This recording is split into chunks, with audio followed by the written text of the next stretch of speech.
Hi, this is Sean, and in this series of lessons I'd like to introduce you to the strategy I call the rules of thirds for building jazz solo phrases. This is something that I use in my own playing and I show all my students and they love it because we can get building phrases quite quickly. Of course, nothing worth doing is easy and you have to spend the time, but you can get authentic sounding results quite early on using the rules of thirds. So let me introduce it to you and see how you get on with it. I'm going to do, as I said, a series of lessons on it, so we'll build phrases in different situations. And the idea is this. When you have a chord such as, say, C major 7, you have a chord built entirely of thirds. So you have a major third at the bottom between the C and the E. You have a minor third here between the E and the G, and you have a major third here between the G and the B. Many or almost all our chords are like that. If you take a C7, you'll have major third again, minor third again, and this time minor third at the top. You know, this works with all kinds of chords. C minor 7, minor third at the bottom, major third in the middle, minor third on the top. So what we can do is actually use that in order to practice ideas around the thirds, and I have several ways. I think I've already created about 12 or 14 ways to play major thirds and minor thirds. But here's the good news, you don't need all those. What I found was, when I started using this, which is going back a little while now, I concentrated on just a couple of ways of playing major thirds and a couple of ways of playing minor thirds, and it transformed my playing. And now I teach entire workshops on it, and I've got videos on it on my site Jazz Skills if you're interested in learning more about it. But let me introduce you to a couple of ways of playing major thirds and minor thirds, and then we're going to string them up into phrases. So first of all, let's concentrate on what I call the chromatic major third. So between C and E, when we want to play a third within a solo phrase, we can be chromatic because we're rhythmically correct. 1, 2, 3. We're keeping the chord notes on the beat. It's going to sound good when we do that. So we could join that to all kinds of things. First of all, let's see that in, say, the chord of C major 7th, we get a major third here and here. Therefore, any phrases we play here can also translate here. So this could be, okay, just knowing that, you can join it to, say, chord phrases or scale phrases and have something to do. For example, in the scale of C, if we said, and then up a chord, we'd get that, right? Now that could be played over C major 7 or just C major. Or it could be a whole chord progression. It could be 1, 6, 2, 5, C major, A minor, D minor, G7.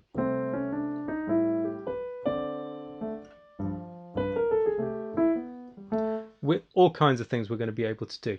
So that's your chromatic major up. Let's look at some other phrases with that. We could say, you know, we could build a phrase or chords or scale phrases after it. Let's find some. Okay, that's straight up a scale. And just coming back down. Chromatic major, up the scale, repeat, and down the scale.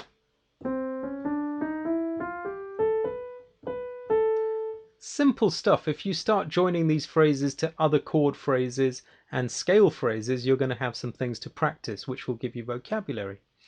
Let's see what happens if we take the major third up here and then go down a chord. So 1, 2, 3, 4.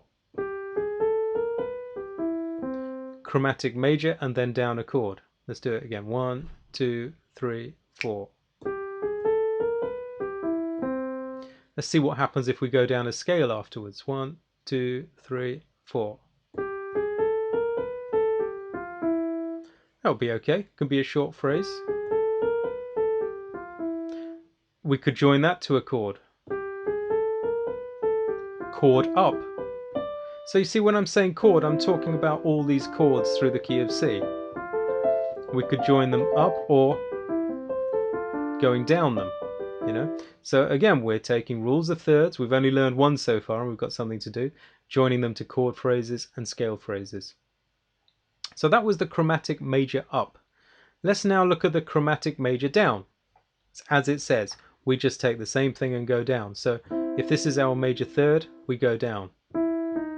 Chromatic, which means in half steps or semitones, that's all. From here, let's go up a chord. We'll have a phrase to play, right? And again, 1, 2, 3, 4. Now let's see if I can join it to another rule of thirds at the top, the same chromatic major coming down. Could do it if I put in that extra note, watch. So we've got chromatic major, descending, up a chord, little extra note, and chromatic major down, just to make it figure out rhythmically, we needed that extra. Here it is at tempo, 1, 2, 3, 4.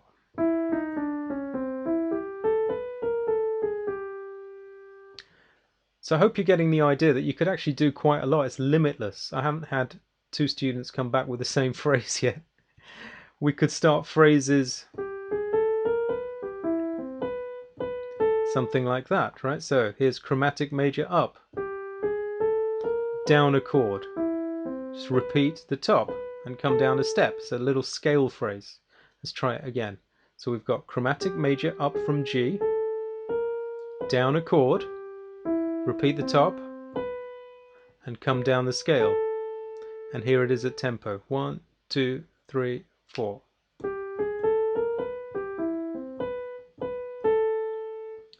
So those are some phrases using the chromatic major.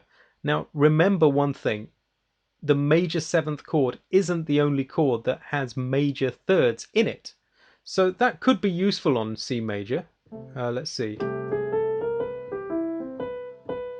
Could be useful on a 1-6-2-5. Could be a whole progression, any progression that C major sounds good on.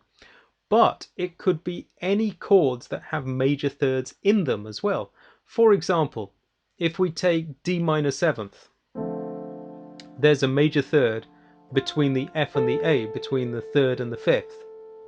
And therefore we could learn the chromatic major up here or down. So here's some phrases on D minor 7. I'll go D minor 7 to G7 because it's a typical 2-5 progression that you might do this on. So 1, 2, 3, I'll make some up.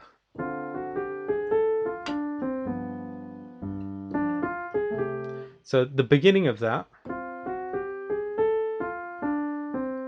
found my way to the 3rd of G, right? So we went up, chromatic, down, extra note to get us to the 3rd of G, so we can land on a chord note.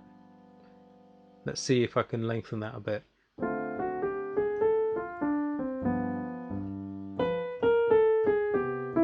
See that? We know we're coming back to C major in a 2-5-1 progression, D minor 7, G7 to C major 7. And so we're anticipating coming back down to C major. So we're using the 3rd that we played before between G and B, or in this case B and G because we're going down. Okay, so the whole phrase was something like this.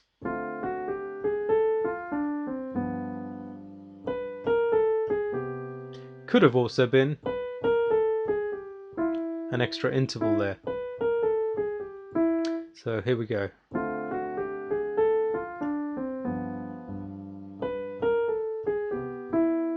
And those are some examples of using chromatic major. Now, at the moment, I'm only showing chromatic major, although I've got several other thirds to show you. So do progress through the other lessons, and then you'll see how we string up the chromatic major with some other types of major and also some other types of minor. So there's plenty more coming. Thanks for watching.